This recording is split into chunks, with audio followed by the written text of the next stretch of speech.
साथियों नमस्कार। सामान्य रूप से हम बलवा और विधि विरुद्ध जमाव जो है उसको हम समझ चुके हैं कि आखिर यह होता क्या है। तो आईपीसी की धारा 141 से लेकर 160 तक इसके बारे में उपबंध किया गया है।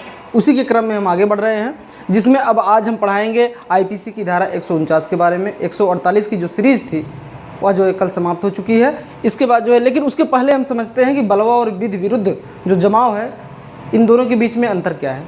महत्वपूर्ण यह है कि कभी कभी कुछ लोग जो है ऐसे होते हैं जो बलवा और विधि विरुद्ध जमाव को जो है एक समझ लेते हैं, जबकि इसमें जो है सूक्ष्म अंतर है। और जो विधि के जो छात्र हैं या एसआई की जो तैयारी कर रहे हैं, जो परीक्षार्थी हैं, उनके लिए यह जानना बहुत ही ज़रूरी है। सामान्य रूप से जो बलवा होता है और विधि विरुद्ध जो जमाव होता है उसमें एक अंतर यह होता है कि बलवा में कोई कृत्य आवश्यक है, जबकि विधि विरुद्ध जमाव में सिर्फ भीड़ इकट्ठा होती है, उसमें कोई कार्य नहीं होता है। जैसे एक उदाहरण से हम समझ लेते हैं, कोई ऐसी संख्या है, 5 है, 10 है या 20, 25 जो भी है, वो सभी लोग जो है एक स्थान पर खड़े हैं।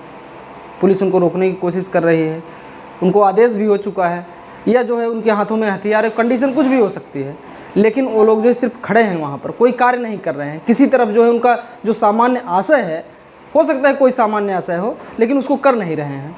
तो ऐसी स्थिति में अगर कुछ कर नहीं रहे हैं तो यह माना जाएगी कि वह विधि विरुद्ध जमाव है। लेकिन अगर वही सभी लोग एक इंटेंशन के साथ, एक सामान्य आशय के साथ कोई कार्य करना शुरू कर देते हैं, कोई हिंसात्मक कार्रवाई कर देते हैं, तोड़ फोड़ करना शुरू कर देते हैं, तो यह माना जाएगा कि उन्होंने बलवा प्रारंभ कर दिया। अब हम बढ़ते हैं आईपीसी की धारा 149 की तरफ।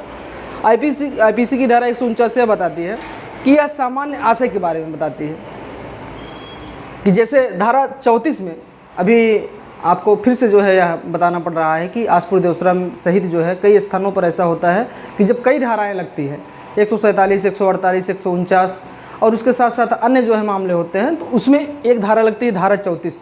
धारा 34 का मतलब यह होता है कि जो भी अपराध वहाँ पर कारित हो रहा है उसके जो है जिम्मेदार, उसके लाइबल जो है सभी लोग हैं, उसमें प्रत्यक्ष या अप्रत्यक्ष रूप से सभी लोग जो है लाइबल हैं। धारा 34 तब लगती है जब भीड़ इकट्ठा होती है, कोई अपराध होता है।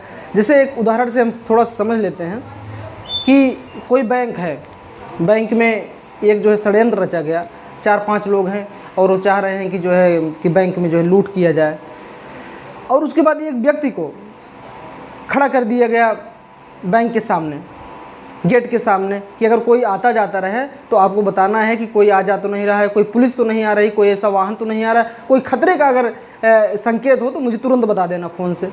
और वह व्यक्ति वहाँ पर खड़ा है, सब लोग लूटपाट किए और जो है अंत में चले गए। उस जब पकड़े गए लुटेरे तो उसका भी रोल आ गया। तो उस व्यक्ति ने कहा तो सर हमने तो जो है कोई अपराध कृत्य किया ही नहीं, मैं तो सिर्फ वहाँ पर खड़ा था।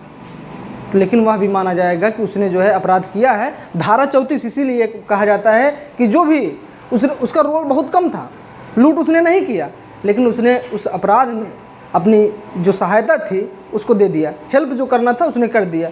तो ऐसा नहीं है कि 392 अगर जो है अपराध जो है वहाँ पर जो है किया जा रहा है तो 392 या जो है उसकी छोटी सी धारा है जो है उसने तो सिर्फ छोटा सा काम किया, ऐसा नहीं है। वह उसके लिए लाइबल माना जाएगा, उसे बराबर जो है उसने काम किया। वही होता है 149 में कि अगर सामान्य आशय के साथ जो है कोई भीड़ इकट्ठा होकर के जो है कोई कृत्य कर रही है, विधि विरुद्ध जमाव कर रही है और 149 लग गया, तो इसका मतलब यह है कि सभी लोगों की भागीदारी उसमें बराबर मानी जाएगी। और उसी प्रकार से बलवा में यह माना जाता है कि सभी बराबर हैं। जैसे 5 लोग किसी व्यक्ति को घर से ले जाते हैं, एक उदाहरण से और हम समझ लेते हैं। एक व्यक्ति है, उस व्यक्ति के घर जो है 5 लोग पहुंचते हैं और 5 कहते हैं कि भैया चलिए बाज़ार में कुछ काम है, उसको पकड़ के ले जाते हैं वहाँ पर और मारना चालू कर देते हैं। 4 व्यक्ति मार रहे हैं, एक जो है दूर से खड़ा होकर आराम से जो है नज़ारा देख रहा है, वह कुछ नहीं कर रहा है, वो सामान्य रूप से खड़ा है। लेकिन अगर जो है वो साथ में है, उनके मारपीट नहीं रहा है, कुछ नहीं कर रहा है, तो ऐसा माना जाएगा क्योंकि साथ में है, वह भी उसका जो है इंटेंशन है। अगर वह छुड़ा करके जो इन लोगों को शांत करे कि भैया मत मारिए इन लोगों को, तब तो दूसरी बात है।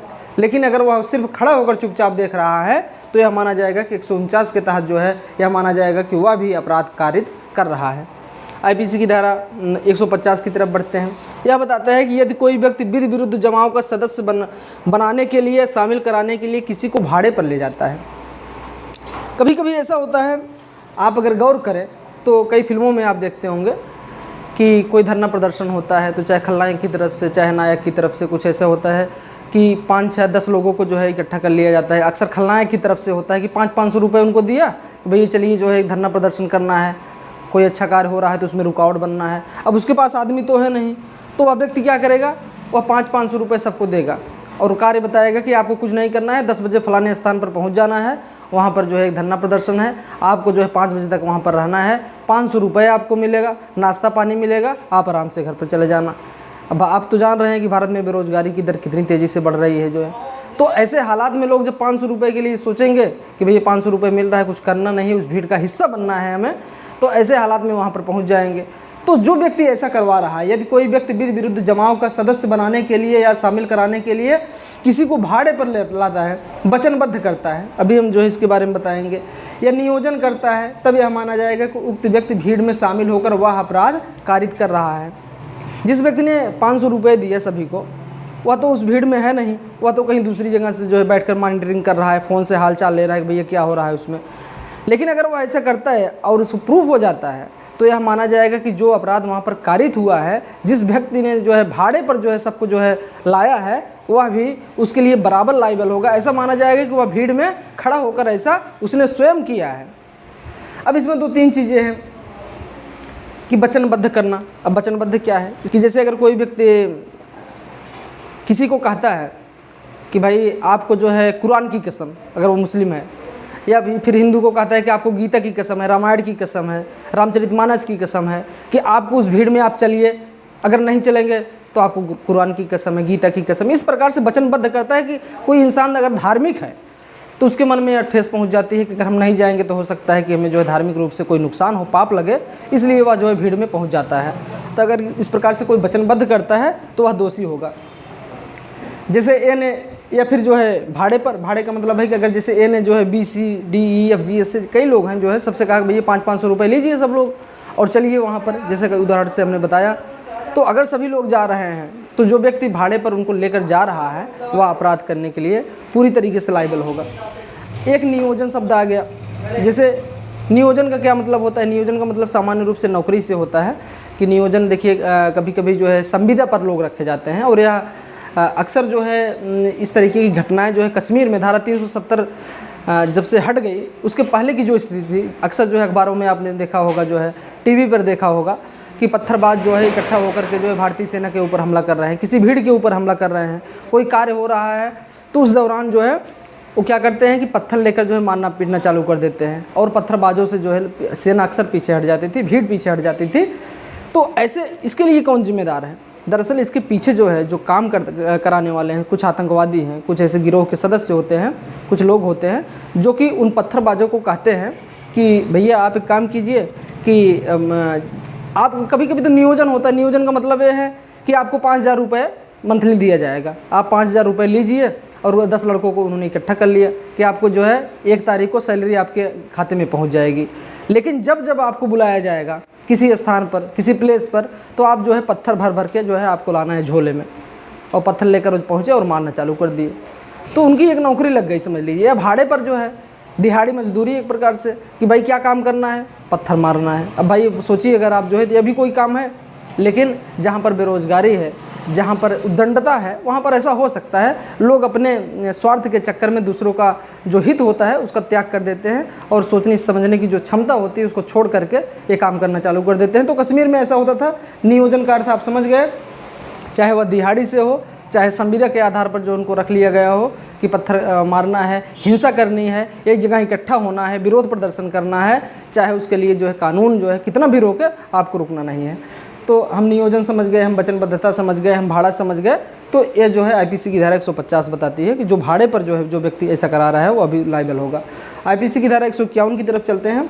विधि विरुद्ध जमाव को रोकने का आदेश होने के बाद भी लोग अगर पुलिस को रोक रहे हैं, जैसे 151 यहाँ बताता है कि कभी कभी जहाँ पर विधि विरुद्ध जमाव हो चुका है, एसडीएम का आदेश हो चुका है, एसपी हैं, या जो वहाँ पर संबंधित जो पुलिस अधिकारी हैं अपराध को रोकने के लिए, वह अक्सर जो है आदेश पारित करा देते हैं लाउड स्पीकर के माध्यम से कि आप सभी जो है तितर बितर हो जाइए, अपने घर जाइए, नहीं तो हमें मजबूर होकर के जो है आंसू गैस छोड़ना पड़ेगा, गोलियाँ चलानी पड़ेगी, रबड़ की जो गोलियाँ हैं उसको चलानी पड़ेंगी।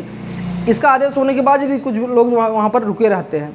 जब वो रुक गए हैं वहाँ पर, तो यह माना जाएगा कि अगर रुक गए तो आपने कानून का उल्लंघन कर दिया। और जो है उसके बाद भी अगर पुलिस जो है वहाँ पर जा रही हो, आप उसको रोकने की कोशिश कर रहे हैं, तो ऐसे हालात में धारा 151 जो है ये ध्यान देना कि आईपीसी की धारा 151 है, सीआरपीसी की नहीं है। सीआरपीसी की धारा 151 जो है बहुत ही फेमस है, 151 में चालान किया जाता है अक्सर। उसके बारे में बाद में चर्चा करेंगे जब सीआरपीसी का लेक्चर चलेगा।